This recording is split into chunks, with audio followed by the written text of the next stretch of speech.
Good morning students. Class 11th। जैसा कि हमने कल कबीर दास के बारे में पढ़ा।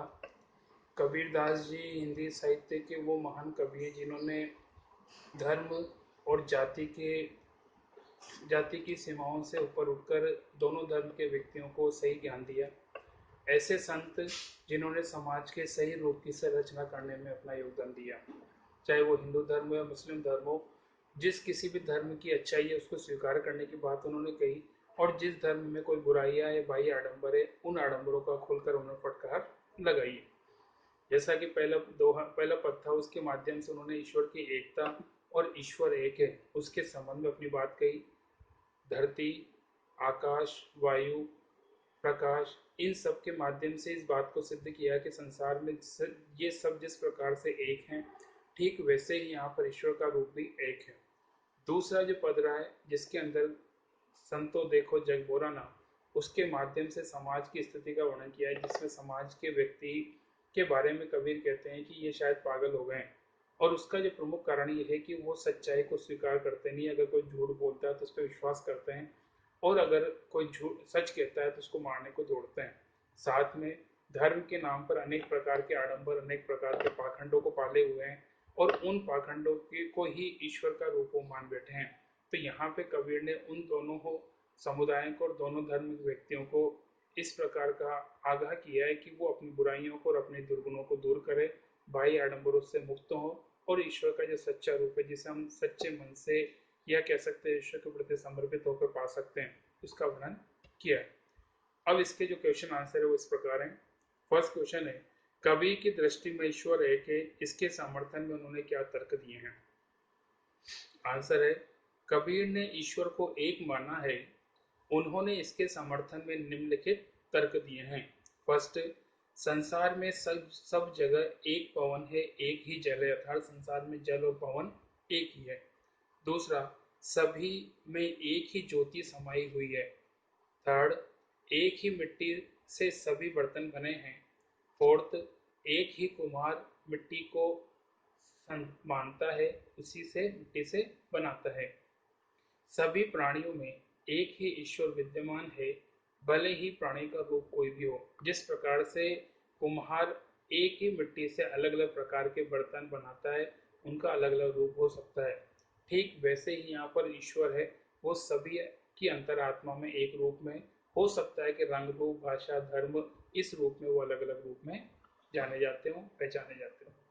नेक्स्ट क्वेश्चन 2, मानव शरीर का निर्माण किन पंच तत्वों से हुआ है। आंसर है, मानव शरीर का निर्माण निम्नलिखित 5 तत्वों से हुआ है। अग्नि, वायु, पानी, मिट्टी, आकाश। अग्नि, वायु, पानी, मिट्टी, आकाश। क्वेश्चन नंबर 3, जैसे बाड़ी काट ही काटे अग्नि न काटे कोई, सब घटी अंतर तू ही व्यापक धरे शरीर स्वरूपे सोई। इस आधार पर बताइए कि कबीर की दृष्टि में ईश्वर का क्या स्वरूप है। आंसर है, कबीर दास ईश्वर के स्वरूप के विषय में अपनी बात उदाहरण से पुष्ट करते हैं। वे कहते हैं कि जिस प्रकार बढ़ई लकड़ी को काट देता है, परंतु उस लकड़ी में समाई हुई अग्नि को नहीं काट पाता, ठीक उसी प्रकार मनुष्य के शरीर में ईश्वर व्याप्त है। शरीर नष्ट होने पर आत्मा नष्ट नहीं होती, वह अमर है। आगे कबीर कहते हैं कि संसार में अनेक तरह के प्राणी हैं, परंतु सभी के हृदय में ईश्वर समाया हुआ है, और वह एक ही है। दूसरे शब्दों में कहा जा सकता है कि ईश्वर एक है, वह सर्वव्यापक है तथा अजर अमर है। वह सभी के हृदयों में आत्मा के रूप में व्याप्त है। नेक्स्ट क्वेश्चन 4, कबीर ने अपने को दीवाना क्यों कहा है। आंसर है, यहाँ दीवाना शब्द का अर्थ है पागल।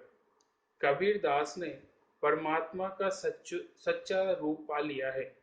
वे उसकी भक्ति में लीन हैं, जबकि संसार बाह्य आडंबरों में उलझकर ईश्वर को खोज रहा है।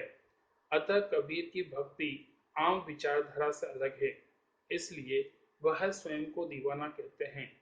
दूसरे शब्दों में कह सकते हैं कि ऐसा व्यक्ति जो संसार के रीति रिवाजों से या संसार की परंपराओं से अपने आप को थोड़ा सा अलग मानता है या सांसारिक विषय वासनाओं में अपने आप को जकड़े नहीं रखता, वो अपने मन से अपने विचारों को पाता है।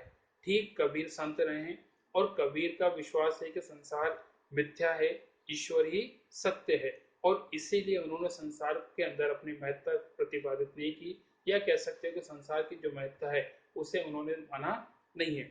उनका एकमात्र विश्वास ईश्वर के प्रति रहा है और संसार उनसे विपरीत रहा है।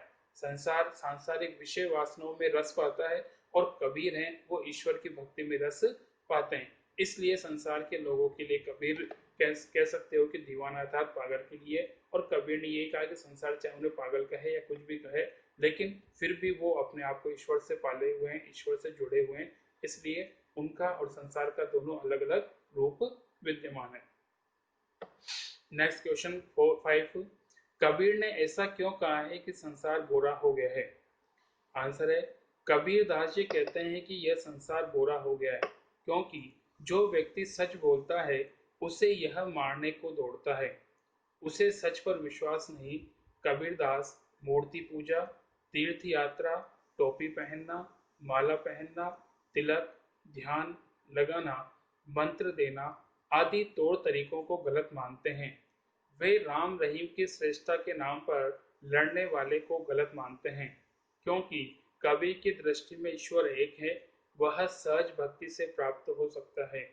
इन कारणों को सुनकर समाज उनकी निंदा करता है तथा पाखंडियों की झूठी बातों पर विश्वास करता है। अतः कबीर को लगता है कि संसार पागल हो गया है। कबीर का ऐसा विश्वास है कि जो व्यक्ति सच्चाई को स्वीकार नहीं करता है और झूठ पे विश्वास करता है वो निश्चित तौर पर पागल के समान है। और यहाँ पे संसार का जो व्यवहार है वो इसी प्रकार का है। कबीर जैसे संत जो सच्चाई को बताते हैं, ईश्वर के धर्म के सच्चे स्वरूप को बताते हैं, उन्हें संसार के प्राणी मानते नहीं है, उन्हें मारने को दौड़ते हैं। और जो बाह्य आडंबरों से युक्त होकर लोगों को ज्ञान बांटते फिरते हैं, चाहे वो अज्ञान से ग्रसित हो, उनकी बातों पर विश्वास करते हैं। इसलिए कबीर ने कहा है कि वो संसार पागल हो गया।